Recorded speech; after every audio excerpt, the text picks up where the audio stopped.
Monsieur le ministre du Travail, chargé du dialogue social, chargé des relations avec les institutions, assumant ce matin l'intérim de Monsieur le ministre des Finances et du Budget, Mesdames et Messieurs les collaborateurs des ministres ici présents,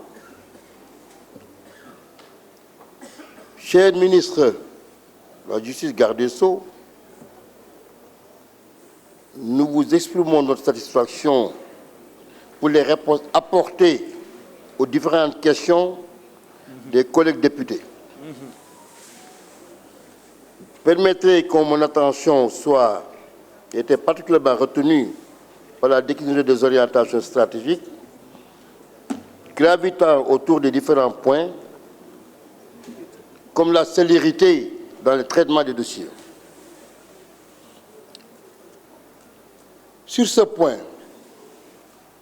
Monsieur le garde des Sceaux,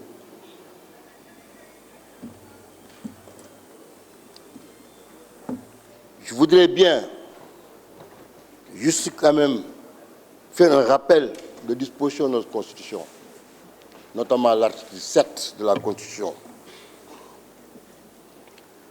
qui dit que la personne humaine est sacrée, elle est inviolable. L'État a l'obligation de la respecter et de la protéger. Ici ajoute que tous les citoyens, les êtres humains sont égaux devant la loi. Les hommes et les femmes sont égaux en droit. Monsieur le garde des Sceaux, en notre qualité de citoyen, de surcroît député et représentant qualifié de la nation, j'ai quelques préoccupations. On dit que le temps de la justice n'est pas celui du public, et même celui des partis. Nous en convenons, monsieur le garde des Sceaux. Mais quand même, dans un état de droit, il n'y a pas un statut particulier pour certaines catégories de citoyens, délinquants comme criminels. Le cas du viol en une situation parfaite. Moi, j'ai des problèmes, monsieur le garde des Sceaux. Le code pénal ne fait pas de distinguo de la qualité du statut de l'auteur de telles infractions, notamment le crime. Lorsque une jeune fille orpheline, à peine sortie de la minorité, a eu à se plaindre devant qui de droit d'actes inqualifiables.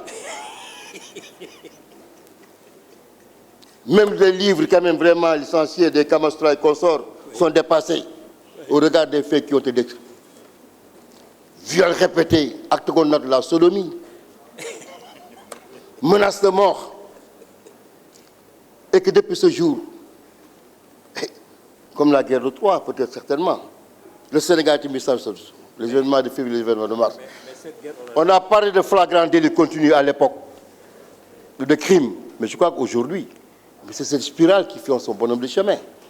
Même ces histoires qui sont au niveau des stades et tout ça, mais ma foi, c'est la continuité. Mais comment réserver un statut d'un droit et de juge d'instruction pour une crapuleuse affaire de viol? Mais quel statut? Combien de cas de viol il y en a qui ont été traités et par des cabinets sans distinction, mais qu'on puisse réserver à une personne, fut-elle député ou présidentiable, et attendre 1 an, 2 ans pour que ce dossier reste en souffrance? Ça pose un problème, monsieur le garde des Sceaux. Absolument. Encore que cette affaire du viol ne saurait être quand même un arbre qui a une forêt. Ah, oui. Moi, je ne fais pas la part des choses. Il y a un autre cas de viol et d'un ministre conseiller. Mais dont la victime mariée de surcroît court toujours derrière son dossier. Cette femme, je ne vais pas dire son nom, qu'on est ministre de chez nous, M. Arono Diouf. J'ai même été au tribunal pour rechercher, je n'ai pas vu le dossier, alors que le PV a été fait et les faits étaient constants.